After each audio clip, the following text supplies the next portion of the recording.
Hey y'all, what's happening? What's happening? How you doing? How you doing? We have been rocking and rolling over the last couple of weeks here, rolling down towards the end here, rolling towards the conference, the summit that's going to be happening in the next few hours. Yeah. Oh yeah. We're going to share some stuff with you in just a little bit. I got some people coming through. My man's is in the green room. He's in the back. So we're going to be chatting with him in just a moment. For those of you that are part of the Let's Get Live LGL crew, those of you that are a part of the Ecamm community, speaking of Ecamm, one of our sponsors for this fantastic summit, we're going to start to tell you a little bit about that story in just a moment. But just rolling down to the end here, the final few hours, make sure that you get locked in, loaded for the Story to Stage Summit. Go to www.storytostagesummit.com. Hey, guess what? During this session tonight, for some of you who are still kind of on the fence, guess what? I got a little coupon for you. You just got to hang around for it. We'll go back through some of the questions that people have been asking over the last couple of weeks.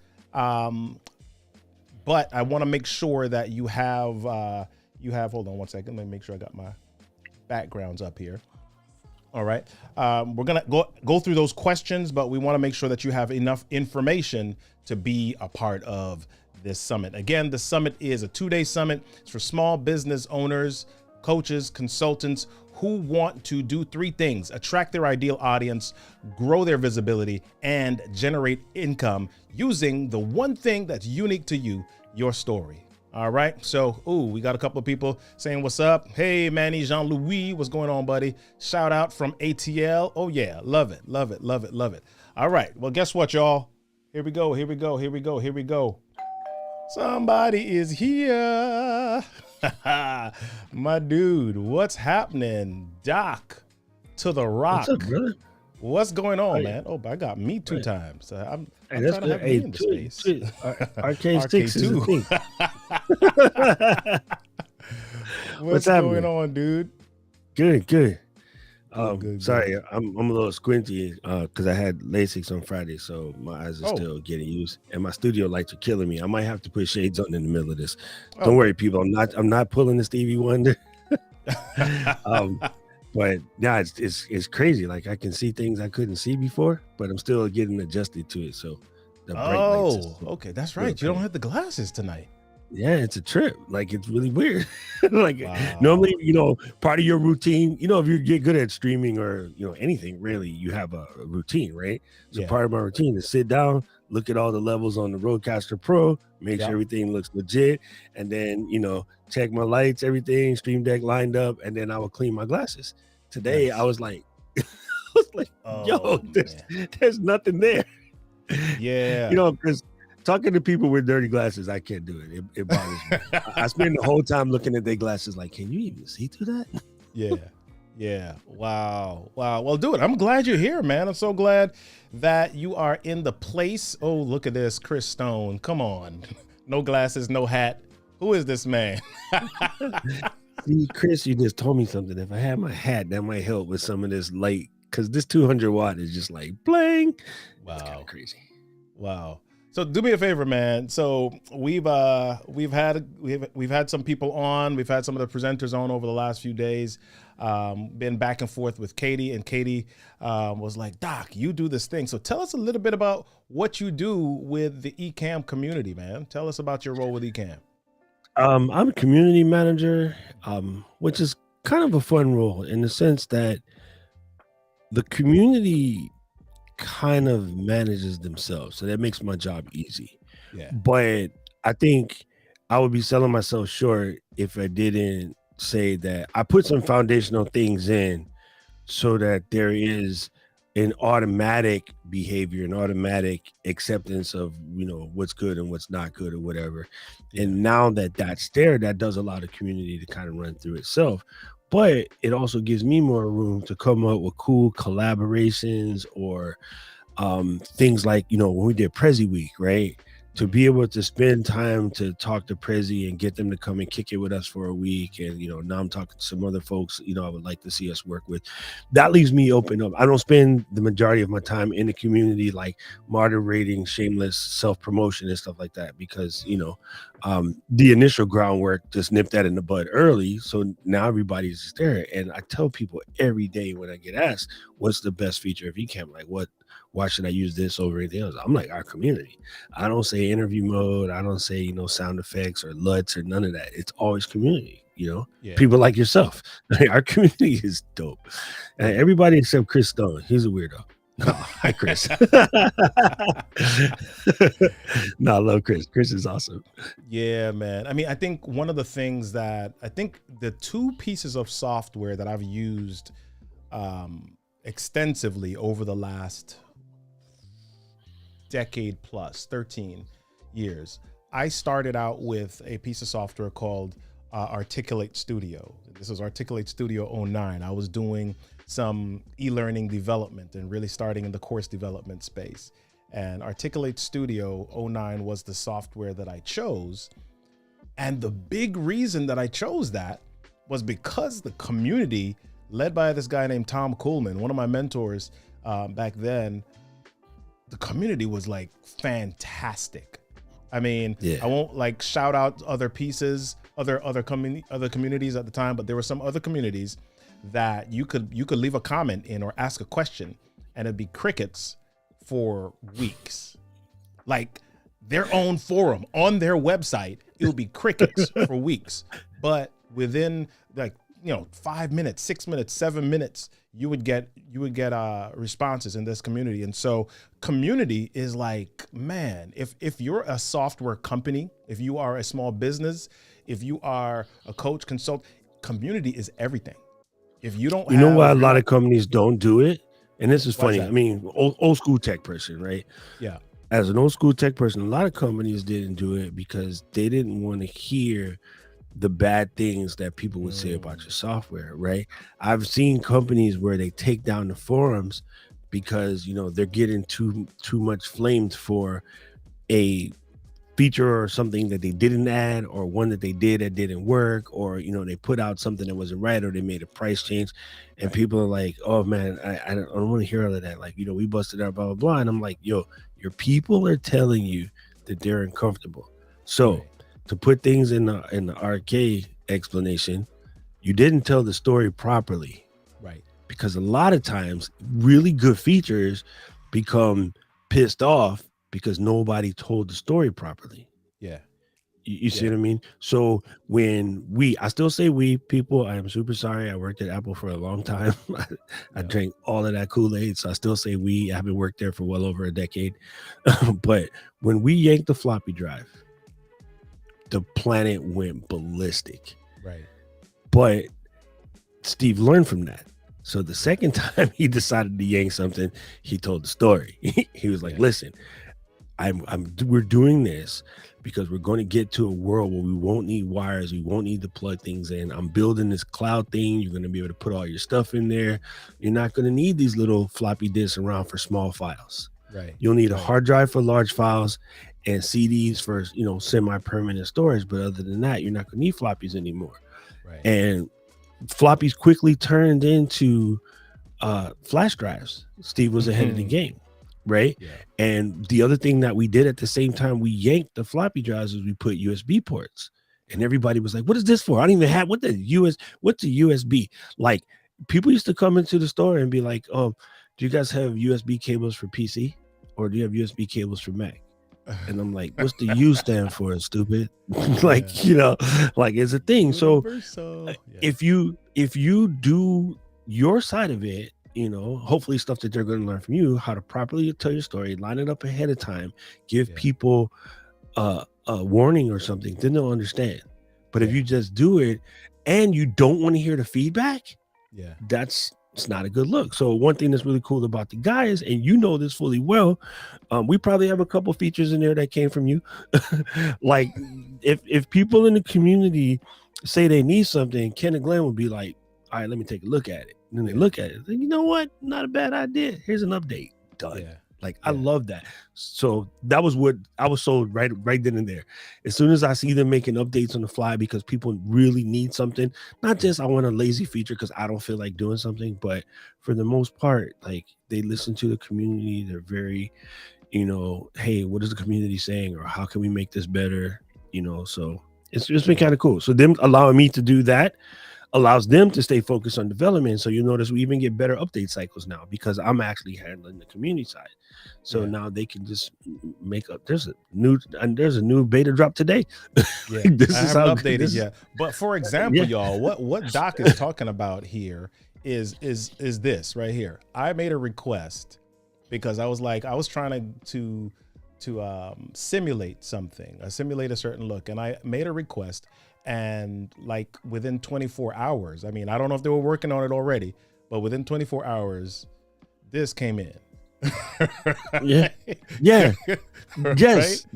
So this was your fault. I knew one of the recent ones we got from you because it's on the board. I have a okay, Katie gonna kill me. We got a little secret board where we write down the stuff that people be saying.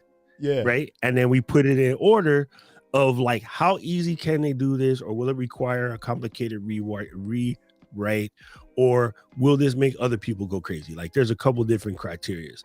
And as soon as they saw yours, they was like, oh, it was kind of like, oh yeah, I meant to do that. It was like, and it was up, because I think they forgot. Honestly, I don't know what the actual answer is, but it could have been something as simple as they forgot they were going to do it, forgot about it, or the thought didn't come because they're not doing it.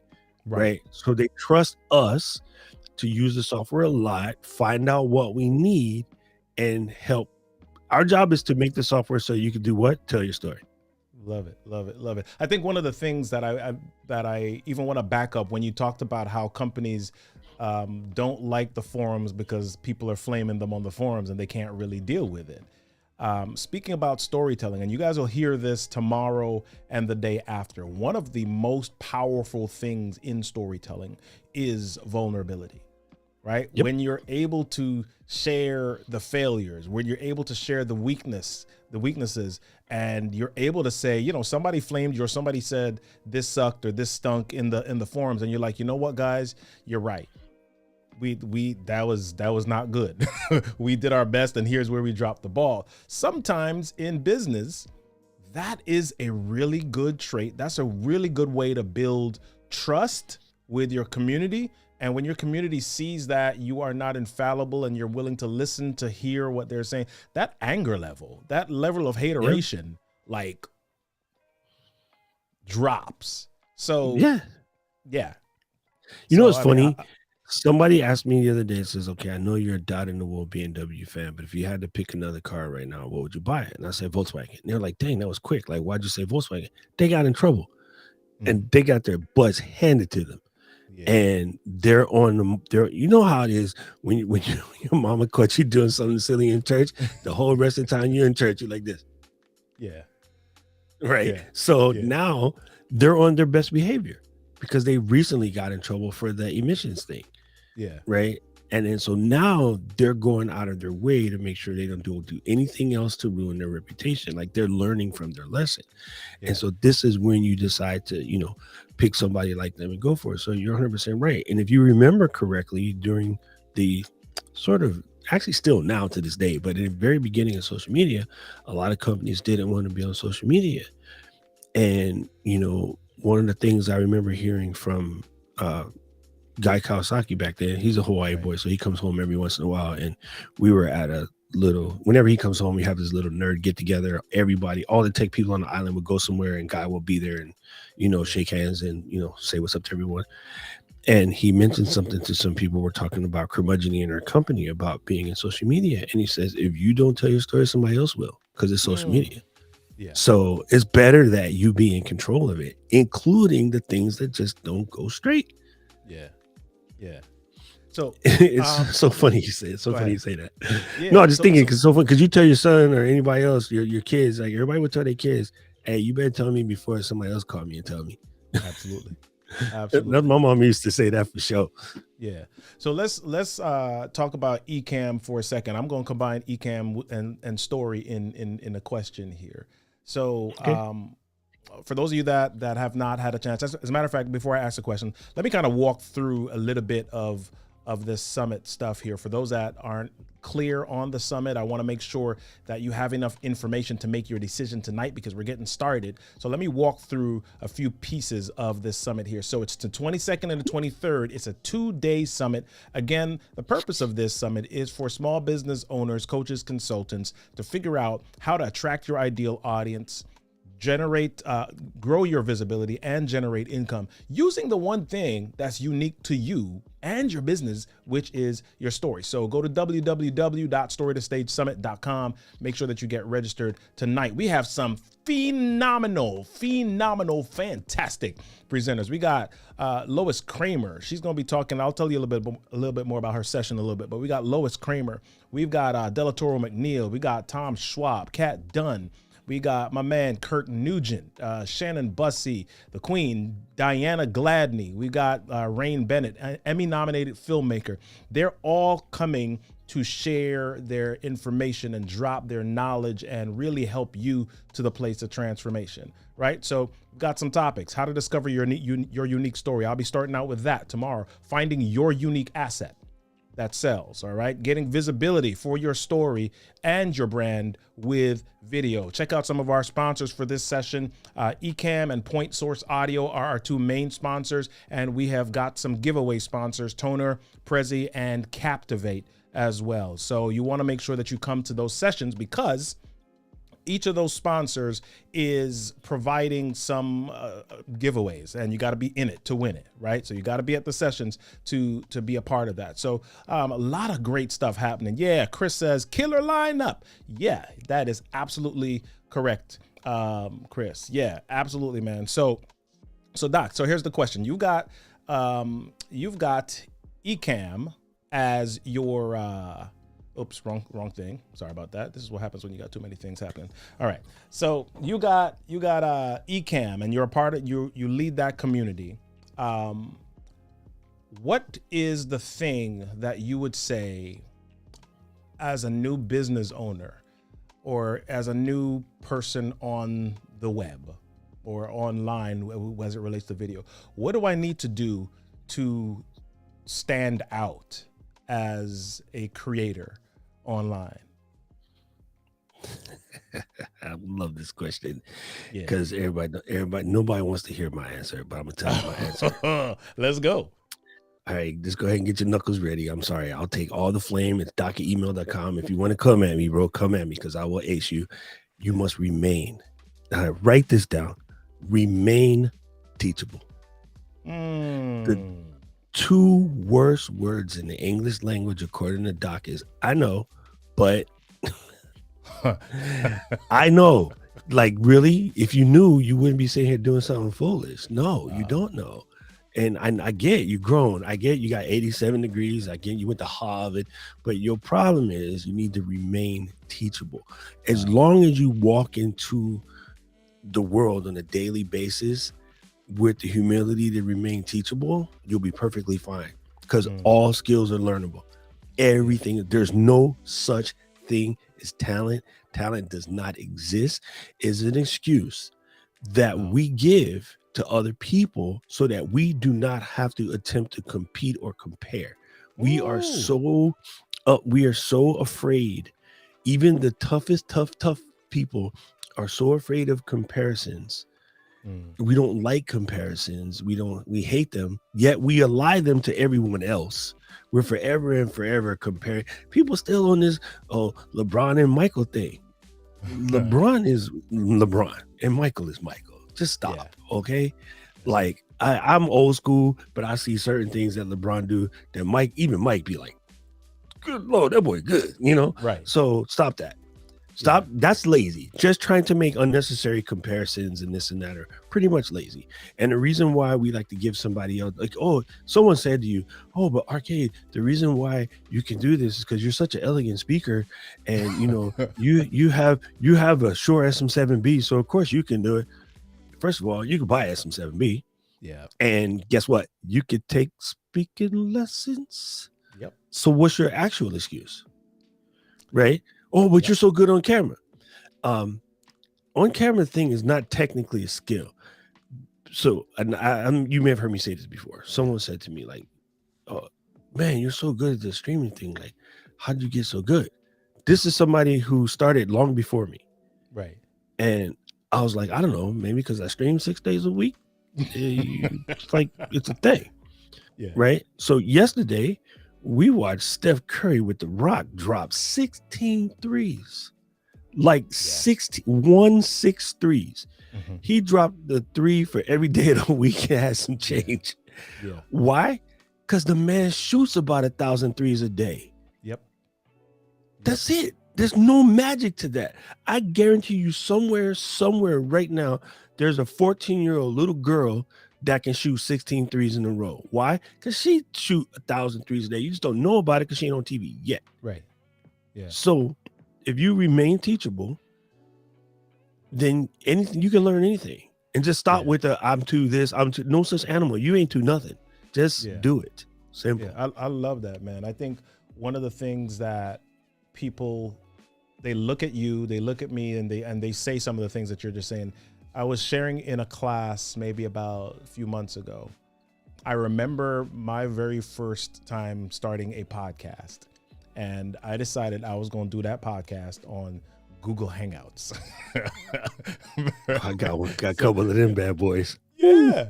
So I did my podcast on Google Hangouts, man. And this was like 2011, 2012, somewhere around there.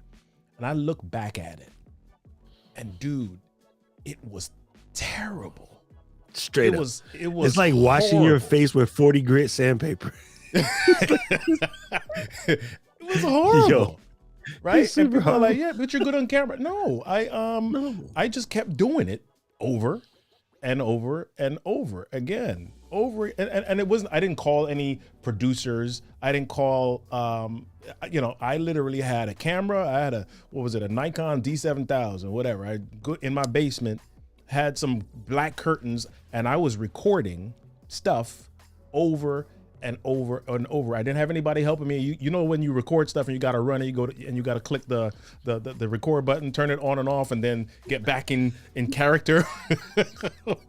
So, I mean, this is, as Doc is saying, it's repetition. And for those of you that have been around me any length of time, when people ask the question about confidence, I'm like, listen, confidence isn't this on and off switch. Confidence, my definition is confidence is repetition with the expectation of success. You got to repeat stuff. You got to do it over and over and over again to get to a place of confidence. That's my story. That's my story. So I love that, man. Remain teachable, remain coachable. Go ahead, man. I love the confidence thing. The confidence thing irritates me because, again, it's absolute BS. Yeah. I'm sorry, people. And again, my email address is doc@ecam.com. I'll go toe-to-toe with anybody on this nonsense. Yeah. Most of the things that steal our confidence are things that other kin folks done said that you decided to accept because it was easier than doing the work. Right. Okay? So simple. That's where it comes from. So your lack of confidence for anything in the world came from somebody. You was ready to do it at some point, and somebody told you that you couldn't, and it was easier to accept that, right? So confidence.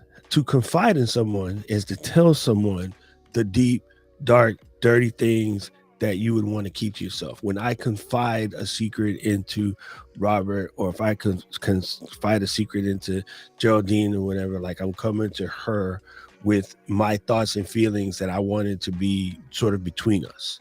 Yeah. Right. So that word, when you apply it to yourself, is having the belief in yourself to stand on your word, to stand in front of your word and do what you do in your word, live in your you. Right. Wow. So to have someone take that away from you doesn't even, it defies the word. Like it goes against the exact meaning of the word. The word is about you. So what anybody else had to say to you ain't got none of their business. As my grandma used to say, is absolutely zero, none of their business. It's about you. You are confiding in yourself, right? To be what you say you want to be. So it's super simple. Like you just have to ignore that. And again, if you just keep attacking it, like when I was a little children, I was afraid of heights. And I think it's because we live in the high rise and the jacks. Every time you would go towards the thing, hey, get away from there. You know, when you're like 2-3 years old, because of course they don't want baby to fall out, 18 stories a window. Right. So you hear that enough as a child. You get older, you go somewhere to the edge, and now you're a little bit trippy next to the edge, because when you were small, people kept telling you to get away from there. Right? It wasn't, hey, let's go here and look down so you can see this is dangerous because of this. But if you do this with a modicum of authority and a modicum of trust for yourself and a modicum of understanding that this is a high thing and it's dangerous if you fall down, but danger doesn't have to mean fear. Danger just means a level of respect. That's the word I was looking for, and awareness. So you'd be fine. If people told their kids that, they're not afraid. Wow. Right? Wow. So there's little people right now, parents will not buy them a two-wheel bicycle because they're afraid the child's going to fall down. I can go on Instagram right now and show you a 2-year-old doing black flips in a skate park because his parents trust him to not fall down. So which one is more likely? The scared kid will fall every time. The confident kid almost never falls. Right. I love what you said, because I'm going to pull that to another word, creativity, right? I love, I hate when I hear people say, I'm just not creative, or you are more creative than me. You can do stuff because you're creative. And I'm kind of like, you know what that goes back to? It's like when you were kids and they gave you the coloring book. They shoved the coloring book in front of you and they were like, color this. And you were like, I'm coloring my giraffe green. I'm coloring my trees orange and purple, and I'm doing all this stuff. And then somebody comes over to you and they say, trees are not purple. And they say, and furthermore, you got to color inside the lines. And so you now are boxed in, and your idea of creativity becomes defined by somebody else, because somebody who didn't know any better, even though they were a teacher. I'm here to tell you, in Hawaii, we got purple trees. Okay, in Hawaii, we got purple trees. So we got every color tree under the rainbow, brother. So let's start. Yeah. So I mean, you grew up, people telling you got to color inside the lines. You got to stay in this box. You got to stay in this place because that's what is proper. And so then you grow up and you become 25, 30, 35, 40. And you're like, okay, I got this thing inside of me. I got the story. I got this message to share, but I can't do it because Doc is more creative than me. Doc is on screen and he's got lights and he's got Darth Vader and he's got all this stuff and he got an orange mic and he's more creative than I am. So I can't share. Dude, okay. I can pick on the dudes right quick just because I really get mad when dudes be like, they're not creative. I go, you lie. Why? Number one, you just sat there and created that excuse. Okay. Bump what you heard. You just sat there and created that excuse as to why you can't do something. Second of all, I have seen you trying to talk to aunties at the spot. He's like, oh, girl, I seen your creative. It's kind of soft, like I can get you there, but hey, I seen you get creative, right? I see everybody get pulled over by the cops. How creative you get then? Yeah, you get creative in the mug, right? You want that ticket? Oh, you get creative real quick. Or, you know, you get caught when you was little children, you got caught doing something you weren't supposed to, and moms or grandma came in the room with that stick. Oh, you got creative real quick. What happened was, see, and then the vase just jumped off the wall. Yeah. so stop. Let's stop. Everybody's creative. Yeah. So let's talk about the tool itself for a second. I think a lot of people feel like they can't do certain things without the right tool. They feel like they can't do certain things without the right camera, without the microphone, without etc. So if we talk about Ecamm, what does Ecamm really help a creator do? What does Ecamm really help a storyteller do? Focus on telling the story. Honestly, because we take a lot of the hard part out of the way. And then as far as the tool thing goes, hey, Noah built the art with not a single piece of Milwaukee anywhere. So I don't hear it. Okay. Like this, we are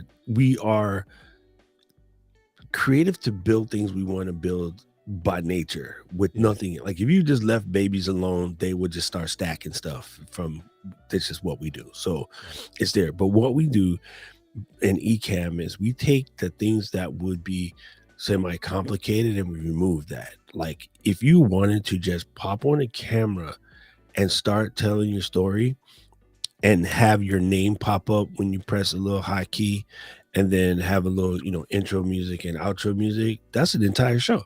That is an entire show to many of the stuff we watch on TV right now. Where people get themselves in trouble sometimes as they try to produce, Dre Day halftime show, on their 2015 MacBook Air.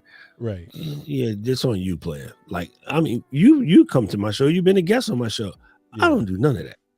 I do none of that. Why? Because the content to me is the story thing y'all fitting to learn this week. You know what I'm saying? Yeah. My content is, Robert, please tell me how you got into what you did and, help my audience understand you better. And hopefully they can grok something that helps them. That is my whole show. I don't do a lot with, twirling and spiraling, and I got my sound effects. I'm a DJ. That's part of what it is, right? I got my sound effects. I'll hit them with a bomb cloud shoot up on fire, man. That's finna go there. Boy. You get me in trouble with my Jamaican people. Come on, man. but I don't have a lot of, twirly, spirally, spinny, whatever. Like it's not something I do. But if you wanted to do that, you can do all of that. So we kind of make it so that you can just sit down and get down. And I think that's important to take that friction out of the way. And it's funny because although the guys, neither one of them worked at Apple, it is by all intents and purposes a real deal Holyfield Apple-like product. Turn it on, it works. Okay, now let me style it my way. Right. 100% Apple style. So they followed. If you become a part of the Apple Developer Program, one of the first things they tell you is if you follow these things, your app will be successful. Just make it work and then let people do what they want after. Yeah. And the guys kind of did it. Like they followed the blueprint, if you will. So so you see streams, you see video stuff all the time online. What would you say is the biggest thing from a technical perspective? So we're going to talk about the story this week, but from a technical perspective, what is one of the biggest things that a storyteller, a creator can do? Make sure that they get right in order to really stand out. Easy peasy, cover greasy. So somewhere around about 1960 something, you was a little bitty R. You didn't even get the K3 yet. They didn't even know who you was. They didn't pick your name. Did you yet. say 1960 something? Oh snap! This was like throwing me. He's throwing me. Come on, man. I know it's a little bit gray up in here, but yeah. Well, I was 66. So hey, anyway, when you first come out, like they didn't even pick your name yet. You can't see jack. You can't see nothing, but you can hear it really well. Matter of fact, you can't see jack till you about 3 months old.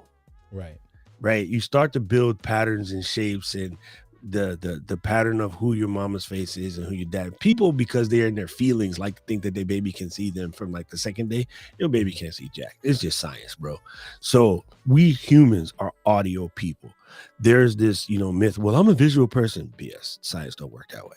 I'm an audio person. Yeah, okay, right. You're actually all of the above, right? And I know there's people that will fight me about that, but it's been debunked so many times it's not even funny. We are all of them, right? So you, by nature, you are all of the various types of people you like to claim to be as an excuse for not to be able to learn what you're supposed to learn when you're supposed to learn it. But reality is we are heavily focused on audio. Yeah. So much so, if you ever get a chance to go in an anechoic chamber, most folks will last about 30 seconds and they're like, get me out of here. Because that's one of those chambers you see where they test mics with all the stick foam comes like, 12-inch foams that go into a pyramid. It removes all air pressure. It removes all sound waves. And man, your heart starts tripping. You can hear things moving in your body because it's so deafening silence because we're so used to hearing that. So audio. And people's like, well, I don't want to spend XYZ on the mic. You should.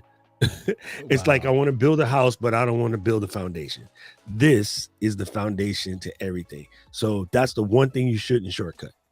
Wow. Like get an SM7B and use your iPhone. It's better than get a Sony A7 IV and I won't say the snowball microphone thing. But you know what it is. Seriously. Yeah. Wow. Because we are. Chris comes from music. I see Chris' name pop up. I think that's Chris. I can't see pretty good, but I see the head shape, so I'm assuming it's Chris. I can't read just yet. But we are heavily audio focused folks, man. We just are. We've been born that way. So that is the one thing that you bless up. And there's a reason why if you walk in any radio station in the country, you'll see this. You'll see Electro Voice RE20s or RE30s.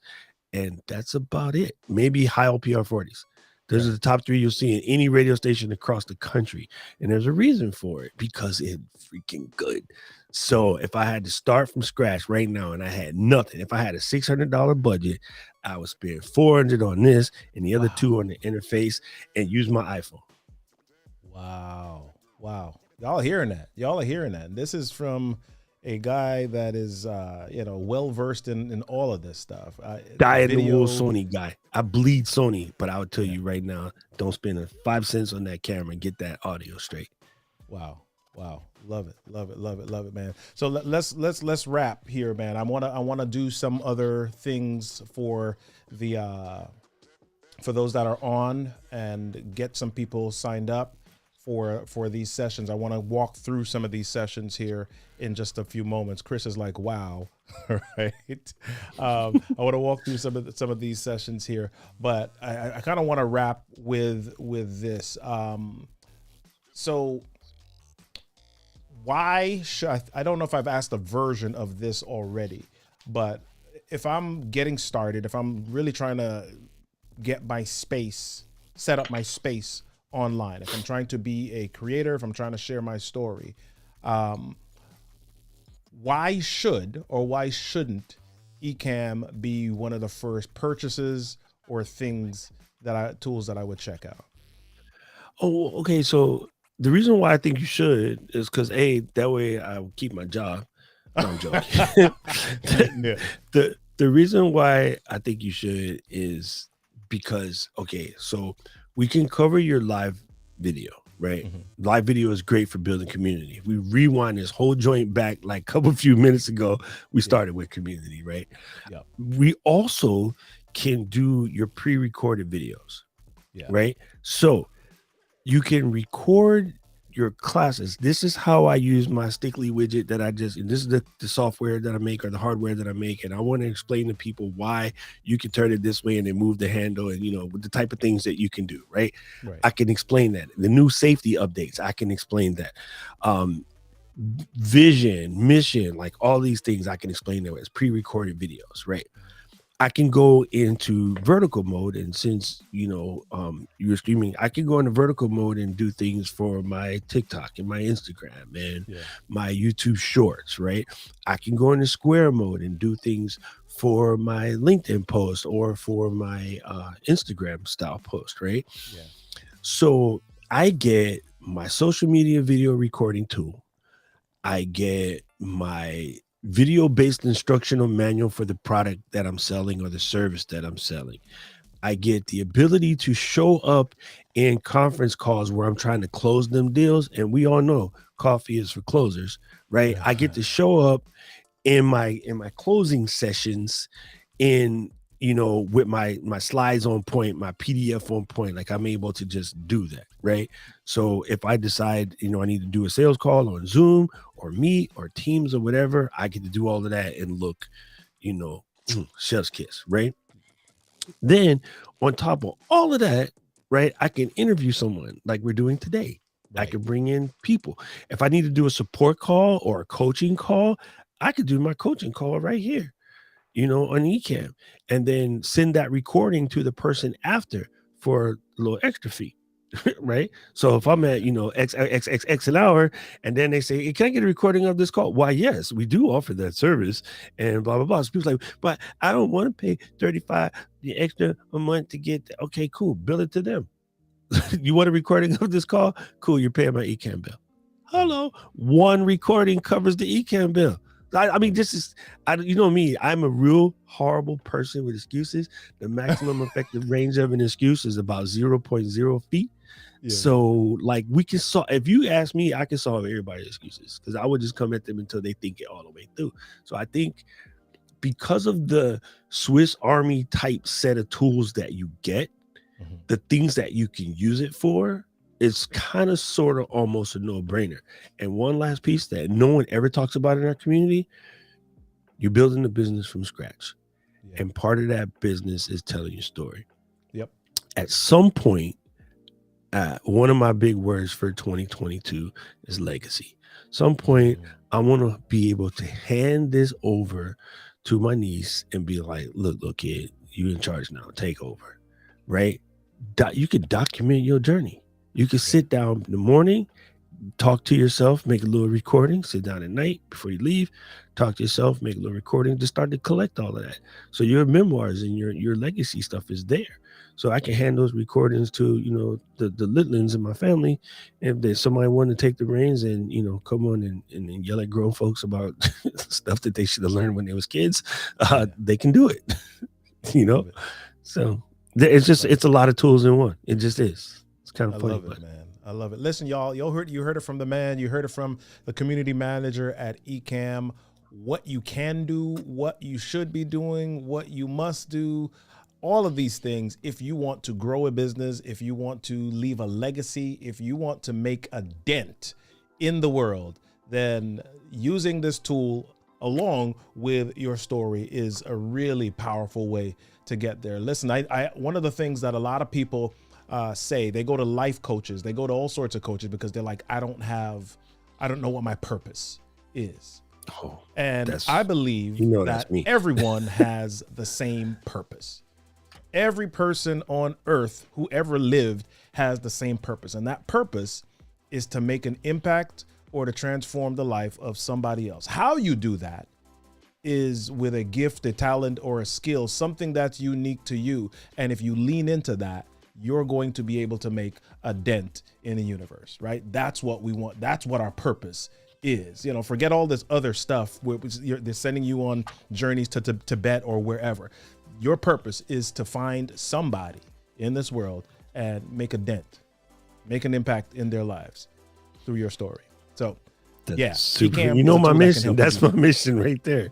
Positively impact the lives of 1 billion folks. Like, it's what it is. And the funniest thing you said about that, which is so true, is that the minute, if more people spent as much time on defining and working in their purpose as they did defining and working on their excuses, we would just be so much better. Love it. Right. You spent all of this time to muster up the courage to tell the world that you're not good on camera. You could have spent that same amount of time trying to work on your purpose. Yeah. Love it. Doc, it's been fantastic hanging out with you, man. I'm going to brother. Real quick with the just walking through the sessions that we have for the summit, which starts tomorrow. If you have not registered yet, you got to head on over to www, right down at the bottom here somewhere, .storytostagesummit.com. Let me take you through real quick. I want to take you through. If we go to the sessions, we're going to start with how to discover your story. We've got Shannon Bussey talking about how to unleash your brand with the power of story. Lois Kramer is going to be talking about getting your story to a stage and getting paid. Her entire business is about booking more business using your story. Dr. Delatoro McNeil is going to be talking about how to rock your story and your stage with confidence. Listen, we got to make sure that you do this thing in a way that connects with other people and helps them to do it right. Then we're going to talk about how to get visibility for your brand and your story with video. Ecamm is one of those tools that we're going to be talking about just a little bit as well. How to use podcasts as your story stage. How to use YouTube as your story stage, growing your audience there. How to bring your story to a stage as a live stream creator, right? Diana Gladney, Kurt Nugent, two fantastic people, Ecamm users, community friends as well are sharing that. My dude, Emmy-nominated filmmaker, Rain Bennett, is going to be talking about how to think like a storyteller on video. And then Kat Dunn is going to be saying, listen, you don't want to speak on a platform. You don't want to get on a podcast, but there's still a way for you to monetize your story, and online courses are a way to do that. So listen, y'all, this is about to be transformational. We don't want to just set up a session where it's shelf help, right? We just chuck information at you, you put it on the shelf, and you never get it back again, or you never do anything with it, right?